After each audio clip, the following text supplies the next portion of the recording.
한번 그림 한번 보여주시겠어요? 몇 개월 전 온 세계를 뜨겁게 달구었던 횡령 사건이 있었습니다. 그것은 바로 사진에 나오는 베트남의 부동산 재벌이 10년 동안 사이공 은행을 횡령한 것입니다. 그래서 그 액수가 하나로 16조 원 혹은 17조 원에 이르는 대단한 금액이라고 합니다. 이 금액이 얼마나 대단한 금액이냐면 이 여자가 맨 처음 범죄를 발각당한 해인 2022년 기준으로 베트남의 전체 GDP의 4%에 해당하는 금액이라고 합니다. 참 대담하다고 해야 할지 대단하다고 해야 될지 무언가 참 간이 큰 사람인 것은 틀림이 없는 것 같습니다. 워낙 이 횡령한 액수가 대단하다 보니까 이 사람은 세계 여러 나라의 신문에 거론되면서 연일 입방아에 오르내렸습니다. 그리고 지난 4월 결국 베트남 법원에서 사형을 판결받게 되었습니다.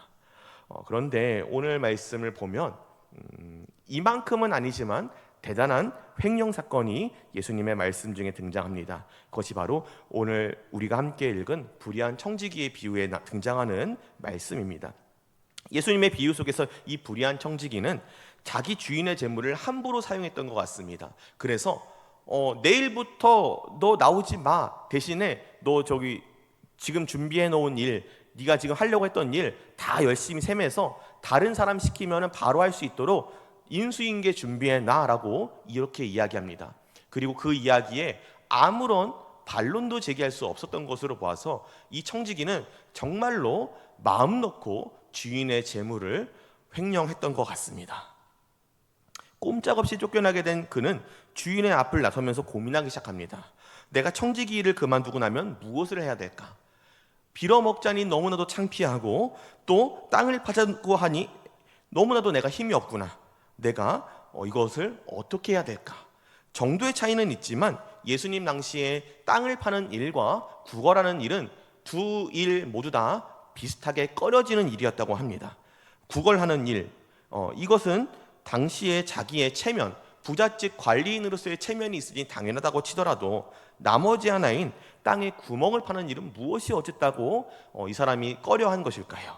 왜냐하면 이 직종에 종사하는 종사자들이 당시에는 노예들이 하는 일이었습니다. 혹은 아무것도 배우지 못해서 기술이 없기 때문에 이거 아니고서는 할 수 없는 사람들이 땅을 파고는 했습니다. 땅을 파는 일, 농사 짓는 일을 말하는 거 아닌가요? 아닙니다.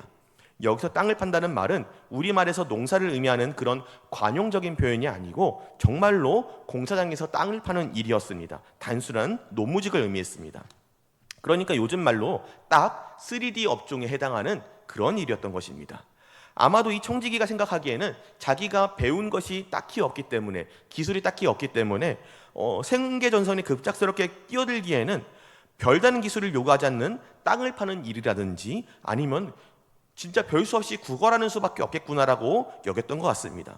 그런데 문제가 있었습니다. 땅을 파는 일을 하기에는 자기가 정말로 힘이 없었고 또 구걸은 지금까지 부잣집 관리인으로서 얼마나 거드름을 피우고 다녔는데 그 꼴은 내가 도저히 못하겠다. 이렇게 정말로 하기 싫었던 것입니다. 그래서 이 청지기는 꾀를 하나 내게 됩니다. 그것은 바로 자기가 더 이상 청지기이기 전에 자기 주인에게 빚진 사람들의 빚을 일부 탕감해 주는 것이었습니다. 그래서 은혜를 입히는 것이 바로 자기의 계획인 것이었습니다.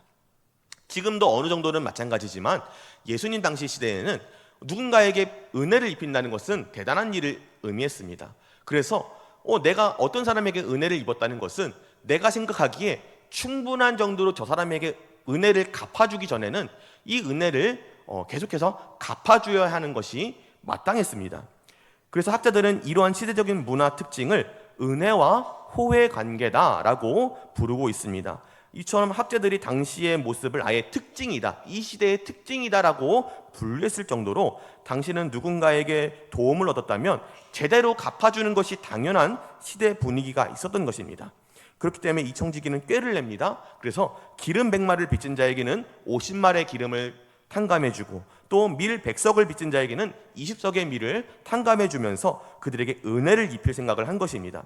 그는 자기가 이렇게 은혜를 입힌다면 자기에게 은혜를 입은 이 사람들이 자기가 나중에 쫓겨나게 되었을 때, 정말로 청지기가 아니게 되었을 때 자기에게 은혜를 갚기 위해서 곤경에 처한 자기를 대접할 것이라고 생각한 것입니다. 이러한 청지기의 생각이 오늘 말씀 4절에 이렇게 등장하고 있습니다. 4절 우리가 함께 읽겠습니다. 내가 할 일을 알았도다. 이렇게 하면 직분을 빼앗긴 후에 사람들이 나를 자기 집으로 영접하리라 하고. 그런데 여기서 우리를 너무나 혼란스럽게 하는 일이 등장합니다. 그것은 바로 주인의 태도입니다. 주인이 이 청지기를 칭찬한 것입니다. 아니 왜요? 빚진 문서를 위조했잖아요.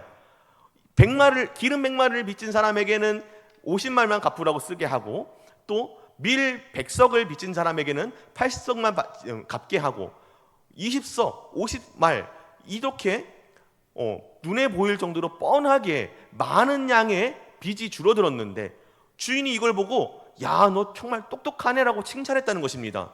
고소를 하지 않고 칭찬을 했다는 것이 너무나도 우리를 혼란스럽게 합니다. 뭐라고 말씀했냐면요, 누가복음 6장 8절 상반절에 이렇게 말씀합니다. 주인이 이 옳지 않은 청지기가 이를 지혜 있게 하였으므로 칭찬하였으니. 이 말씀에 대해서는 학자들의 여러 가지 해석이 등장합니다. 그런데 그 중에 한 의견이 있습니다. 제가 봤을 때 가장 설득력이 있는 것 같았어요. 이 청지기가 마음대로 탕감해준 부분이 당시에 묵시적으로 관행되어 오던 높은 이율의 이자에 해당하는 부분이었을 것이라는 해석이 바로 그것입니다. 왜냐하면 율법서에서는 이스라엘 사람들끼리 서로 이자를 받는 것이 금지되어 있는데 이 시대에는 이것을 우회해서 표면적으로는 율법에서 금지한 이자는 못 받지만 원금의 액수를 부풀려서 적어서 나중에 갚을 기한이 되었을 때 이자에 해당하는 만큼의 돈을 받을 수 있게 그렇게 만들었다는 것이 이 학자들이 주장하는 것이었습니다. 그런데 이 청지기가 이와 같은 이자에 해당하는 액수를 죄다 삭감해버린 것입니다. 그래서 빚을 진 사람들에게는 일방적인 은혜를 베풀고 주인은 그것에 대해서 법적으로 의의를 제기할 수 없는 이런 상황을 만들어버렸다는 것입니다. 왜냐하면 이 청지기가 자신의 직분을 잃게 되어버리면 사람들의 눈에는 어떻게 보일까요? 사람들이 보기에는 이 청지기가 주인의 돈을 마음대로 쓰다가 주인의 돈을 횡령하던 것이 걸려가지고 잘린 게 아니라 자신들의 빚 중에서 이자를 탕감해 주었기 때문에 이 청지기가 잘렸다고 보여질 여지가 대단히 높았던 것입니다. 그래서 학자들이 보기에는 주인이 이 청지기를 칭찬한 이유가 청지기가 무언가 예쁜 짓을 해서 대단히 특별한 일을 해서 이렇게 칭찬한 것이 아니라는 것입니다. 다만 청지기가 대담하게도 자기가 잘못해서 쫓겨나는 그 마당에서조차 마지막까지 알뜰하게 주인의 돈을 멋대로 활용해서 주인의 돈으로 인심을 쓰고 친구를 만든 것이 주인의 보기에는 야, 정말 대단히 똘똘한 놈이네 라고 감탄할 수밖에 없었다는 것입니다. 더군다나 이 해석대로라면 청지기가 탕감해줘버린 것은 당시 법으로 금지하고 있었던 이자에 해당하는 부분이기 때문에 주인이 법적으로 이것을 어떻게 이의를 제기할 수도 없었다는 것입니다. 주인은 도리어 완벽하게 외통수에 몰리게 된 것입니다. 이것에 대해서 예수님은 8절 하반절에 이렇게 말씀합니다. 제가 한번 읽겠습니다. 이 세대의 아들들이 자기 시대에 있어서는 빛의 아들들보다 더 지혜로움이니라. 예수님께서 이 비유를 말씀하면서 이 세대의 아들들이 자기 시대에 있어서는 빛의 아들들보다 더 지혜롭다고 말씀하신 것은 이 청지기의 부정직한 행동을 긍정하시거나 혹은 제자들에게 너희도 어딘가 가서 남의 돈을 횡령해라라고 말씀하신 것이 아닙니다. 왜냐하면 예수님께서는 이 불의한 청지기와 빛의 아들들, 예수님의 제자들을 따로 구별해서 말씀하고 계시기 때문입니다. 예수님은 이 불의한 청지기의 이야기를 마치시면서 왜 이 세대의 아들들이 지혜롭다고 말씀하신 것일까요? 우리가 알고 있듯이 이 불의한 청지기는 결코 좋은 일을 행한 것이 아니었습니다. 그는 주인의 재산을 횡령했고 마지막까지도 주인을 속였습니다. 그러나 그는 자기의 안전한 미래를 보장받기 위해서 비록 그의 주인의 것이지만 물질적인 것을 사용해서 자기의 미래를 계획하는 데 신중하게 사용했습니다. 다시 말씀드리지만 예수님은 제자들에게 청지기의 이 일을 불법적인 행동을 긍정한 것이 아닙니다. 제자들에게 너희도 횡령해라라고 말씀한 것이 절대 아닙니다. 다만 예수님은 제자들이 미래의 영적 유익을 위해서 자기의 물질적인 것들을 기꺼이 쓸 수 있어야 한다고 말씀하고 계신 것입니다.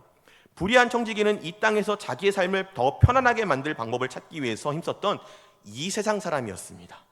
하물며 이 세상에 썩어질 삶을 위해서도 꾀를 쓰며 신중하게 미래를 준비해야 하는데, 미래의 영적 유익을 위해서, 하늘의 영원한 상급을 위해서 힘써야 하는 이 그리스도인들이 더더욱 신중하고 지혜롭게 그 상급을 준비하는 것은 당연한 일입니다. 이것이 바로 예수님이 말씀하신 이 세대의 아들들이 자기 시대에 있어서는 빛의 아들들보다 더 지혜롭다고 말씀하신 말씀의 뜻일 것입니다. 땅의 일을 위해서도 치열하게 준비해야 한다면 하늘의 일을 위해서라면 얼마나 더 치열하게 준비해야 할까요? 더 지혜로워야 한다고 예수님께서는 제자들에게, 그리고 저와 여러분들에게 말씀하고 계신 것입니다. 그리고 예수님께서는 더 나아가서 청지기가 그러했듯이 그리스도인들 역시도 불의의 재물로 친구를 사귀라고 말씀합니다. 그리고 그것이 바로 지극히 작은 일에 충성된 것이라고 말씀합니다. 여기서 불의의 재물이란 무엇을 의미하는 것일까요? 다시 한번 말씀드리지만 예수님은 누군가의 돈을 횡령하거나 가로채라고 말씀한 것이 아닙니다. 예수님께서 말씀하고자 하시는 것은 오늘 말씀 속에 청지기가 자기 주인이 자기에게 맡겨준 그 재물을 사용하여 행동하였던 것처럼 우리 그리스도인들 역시도 우리에게 맡겨진 것으로 행동하라고 말씀하신 것입니다. 우리에게 맡겨진 것이 무엇인데요? 바로 하나님께서 우리에게 맡겨주신 우리의 삶입니다. 하나님의 재물, 하나님의 우리에게 맡겨주신 모든 달란트와 내 삶의 모든 기회와 또 더 나아가서 나에게 주신 모든 재물들, 유형상의 모든 것들, 내가 갖고 있는 것들, 하나님이 나에게 주어진 모든 것들, 이것이 바로 하나님이 주어주신, 나에게 맡겨주신 나의 재물인 것입니다. 여러분들도 동의하고 계시지만 우리의 모든 것은 하나님께로부터 왔습니다. 그러나 참으로 안타깝게도 우리는 이 땅에서 살아가는 동안 나에게 맡겨진 모든 재산과 재물과 나의 기회와 나의 어떠한 재능, 나의 어떠한 달란트, 나의 모든 여건을 정말로 내 것처럼 사용하고 살아갑니다. 마치 오늘 말씀의 불의한 청지기와 같은 모습으로 내게 맡겨진 하나님의 재물을 내 마음대로 여기며 살아간다는 것입니다. 예수님은 이 마치 불의한 청지기와도 같은 우리가 이 땅에서 내 것으로 여기며 살아가고 있는 그 모든 것들, 그 불의의 재물들을 사용해서 하나님의 나라를 위해서 사용할 것을 명령하고 계신 것입니다. 그리고 그 말씀에 순종하는 것이야말로 지극히 작은 것에 충성하는 것이라고 말씀하고 계십니다. 왜냐하면 그 모든 것이 원래는 하나님의 것이요, 하나님의 것을 하나님의 뜻대로 사용하는 것은 하나님 보시기에 매우 당연한 것이기 때문입니다. 그런데요, 그 당연한 것을 당연한 것으로 여기지 않으시겠다고 하나님 말씀하십니다. 누가복음 16장 11절로 13절 말씀 우리 같이 읽어보시겠습니다. 너희가 만일 불의한 재물에도 충성하지 아니하면 누가 참된 것으로 너희에게 맡기겠느냐? 너희가 만일 남의 것에 충성하지 아니하면 누가 너희의 것을 너희에게 주겠느냐? 아멘. 예수님께서는 제자들에게 너희가 만일 불의한 재물에도 충성하지 아니하면 누가 참된 것으로 너희에게 맡기겠느냐? 너희가 만일 남의 것에 충성하지 아니하면 누가 너희의 것을 너희에게 주겠느냐고 말씀하십니다. 이건요, 다르게 말하면 너희가 이 땅에서 그 불의한 재물로 충성하면 너희에게 하늘의 것을 맡기겠다는 말씀입니다. 너희가 남의 것, 곧 하나님의 것에 충성한다면 너희의 것, 곧 하늘 상급을 너희에게 주시겠다고 말씀하시는 것입니다. 그 은혜의 말씀이 오늘 이 자리에 우리에게도 선포되고 있는 것입니다. 우리가 우리에게 맡겨진 하나님의 것을 하나님을 위해서 사용하는 것은 당연한 것인데 하나님께서는 그 당연한 것을 당연하게 여기지 아니하시고 우리가 그것에 충성하였을 때 하나님께서는 그것을 가지고 하나님의 영원한 하나님의 나라에 참된 것을 우리에게 주시겠다고 말씀하고 계신 것입니다. 사랑하는 여러분, 오늘 저는 이 말씀을 묵상하면서 불의한 청지기의 비유가 하나님께서 아담과 맺은 언약과 매우 비슷하다고 생각하게 되었습니다. 왜냐하면 그 말씀 가운데 드러난 하나님의 은혜의 원리가 매우 매우 매우 비슷하게 드러나기 때문입니다. 하나님께서는 아담에게 동산의 모든 나무의 열매는 임의로 먹되 선악을 알게 하는 나무의 열매는 먹지 말라고 명령하시며 그것을 먹을 시에는 반드시 죽을 것이라고 말씀하십니다. 그리고 이 말씀은 반대로 말하자면 그가 선악을 알게 하는 나무의 열매를 먹지 않았을 때 얻을 것은 영원한 생명, 하나님의 자녀로서 하나님과 더불어 영원히 사는 그런 영원한 은혜라는 것입니다. 하나님께서 아담과 맺으신 이 언약을 신학적인 용어로 아담의 행위를 조건으로 주어진 언약이라고 해서 행위 언약이라고 하고, 예수 그리스도로 말미암아 은혜로 우리에게 주어진 이 언약을 십자가 복음을 믿음으로 믿는 그 구원을 받는 언약을 은혜 언약이라고 말하지만, 이와 같은 구분은 아담의 언약과 예수님의 언약을 구분하기 위해서 굳이 이름 붙인 것이지, 두 언약 모두 그 안에는 하나님의 절대적인 은혜가 주어져 있다는 것은 틀림이 없습니다.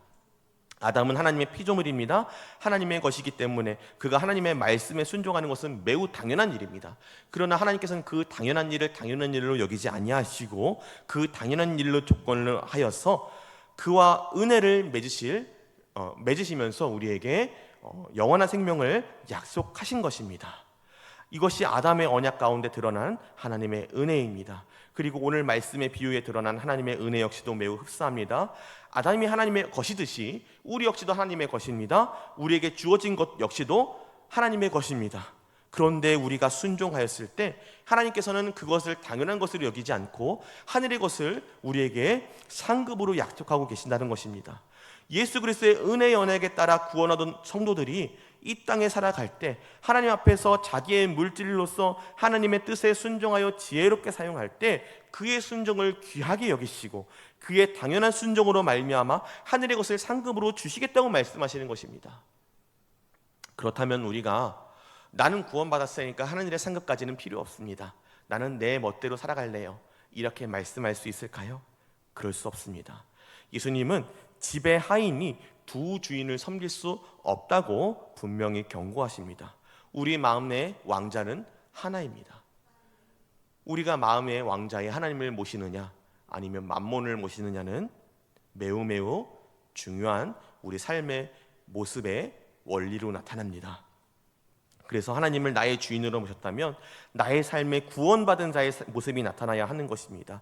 그것이 바로 예수님이 말씀하신 바 나의 계명을 지키는 자라야 나를 사랑하는 자니라는 이후로 드러난 새 계명의 말씀입니다. 사랑하는 여러분, 오늘 이 예배 자리에서 우리가 우리의 당연한 것으로 하나님께 온전히 순종하겠노라고 결단하기 원합니다.